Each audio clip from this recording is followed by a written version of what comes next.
They say every wedding is supposed to be a beginning, a promise of life and love. But in the city of Dalburg, one wedding became an ending. A curse, a night when joy turned into a plague. Close your eyes and let me take you back to a time when Europe's streets were narrow and cobbled, when torchlight flickered against stone walls, and the scent of horse dung and roses mingled in the evening air. This was the age when kings ruled with iron hands, when priests held power over souls, and when death itself was never too far from the doorstep. Dalburg was not a mighty capital, but a proud trading city, nestled by a slow gray river.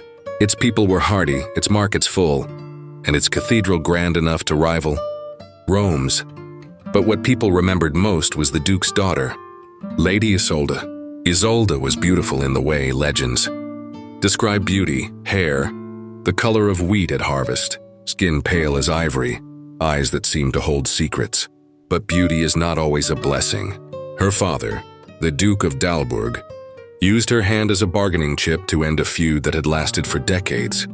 Two noble houses had bled each other dry with feuds and vengeance. And so, to end it all, Isolde was promised to Lord Alaric of Montel, a tall, stern young man whose lands bordered Dalburg's. His reputation was one of steel. He fought hard, spoke little, and ruled with a soldier's hand. The match was political, not romantic, but the city rejoiced. Peace was priceless. The wedding day came in autumn, when the leaves burned red and gold. Bells rang from the cathedral towers, their clang echoing across the city. The people lined the streets, throwing petals as the bridal procession passed. The air smelled of roasted meats, mulled wine, and incense. Inside the cathedral, the ceremony unfolded with grandeur. Candles blazed in their thousands, their light dancing across stained glass saints. The choir's voices rose like angels as Isolde walked the aisle, her gown of silk trailing behind her, pearls woven into her veil. She did not smile, but no one noticed. Everyone was too entranced by her beauty. She reached the altar. The vows were spoken, the rings exchanged. The Duke wiped tears from his eyes. The priest declared them husband and wife. Trumpets blared. The crowd erupted in cheers. The feast that followed was legendary. Tables groaned beneath roasted boar, pheasants glazed with honey, pies stuffed with spiced fruits. Barrels of wine were rolled into the hall until the floor was slick with spilled drink. Jugglers performed, musicians played, dancers whirled. For hours, the city forgot its worries. And then, at the height of the revelry, it happened.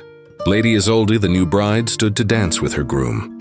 For the first time, she smiled faintly, her pale lips curving. The hall cheered as they began their steps, her veil fluttering like a ghostly wing. But midway through the dance, her steps faltered. Her hand slipped from her husband's arm. Her smile froze. And then, before hundreds of eyes, she collapsed to the floor. At first, people thought it was faintness, too much wine or nerves. But when Lord Alaric knelt beside her, the truth became horror. Her skin was turning gray.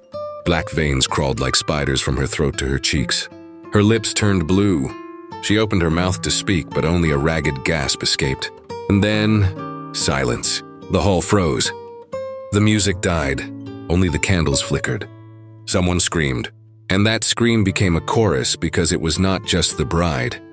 Across the hall, one of the noblemen dropped his goblet, clutching his chest. A serving girl collapsed with a thud. A boy cried out as black veins snaked across his hands. Within minutes, chaos reigned. People fell one by one, choking, gasping, turning pale. The scent of wine and roast meat was overtaken by something sickly sweet, like rot. The Duke shouted for order, but his voice drowned in the wails of the dying. Lord Alaric tried to lift his bride, but her body was limp, her eyes wide and glassy. The feast became a funeral. By dawn, more than half the guests were dead. The survivors stumbled into the streets, their gowns stained, their faces hollow with terror. The bells of the cathedral tolled again, but this time not for joy, for plague. The city gates slammed shut. Priests marched through the streets with incense and prayers, demanding repentance, but no prayer could stop the sickness.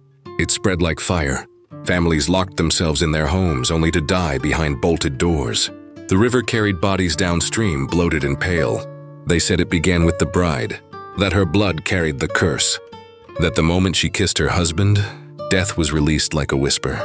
Some swore she had been poisoned by enemies who wished to ruin the peace. Others whispered darker things, that Isolde herself had been cursed since birth. A child born under a blood moon, a girl whose beauty was only a veil for rot. A bride chosen not by her father but by death himself. The Duke went mad with grief. He ordered the city cleansed with fire. Entire neighborhoods were burned, their ashes scattered to the wind. Still, the sickness raged. And then came the sightings. In the weeks after the wedding, survivors whispered of a woman in a white gown walking the streets at night. Her veil dragged across the cobbles. Her skin glowed pale in the moonlight. Some said she knocked on doors, and those who opened were found dead by morning. Others swore they heard her weeping in the cathedral, her voice echoing through the empty pews. The people called her the Plague Bride. The city of Dalburg never recovered. Trade vanished. Fields lay empty. Within a generation, the once proud place was a ruin, its cathedral crumbling, its streets overgrown. Travelers who pass by its ruins today say the bells sometimes toll at night, though no hands pull the ropes. And if you wander too close, you may see her, Isolde, in her wedding gown, still searching for her groom among the living. And they say wherever she walks, sickness follows. Villages near the ruins still fear sudden fevers, sudden deaths. When a plague rises, old grandmothers whisper, "The bride walks again." History forgot Dalburg. Maps erased it, scholars ignored it. But stories do not die so easily. They slip between cracks into firesides and lullabies, warnings for children who do not understand. And so the legend lives, a shadow on every wedding, a reminder that joy can turn to horror in a single heartbeat. And perhaps even tonight, as you listen, a pale woman in a veil drifts past your window. Perhaps she pauses, listening to the sound of your breath. And perhaps tomorrow, your neighbor will wake with black veins crawling across their skin. After all, the Plague Bride is still searching,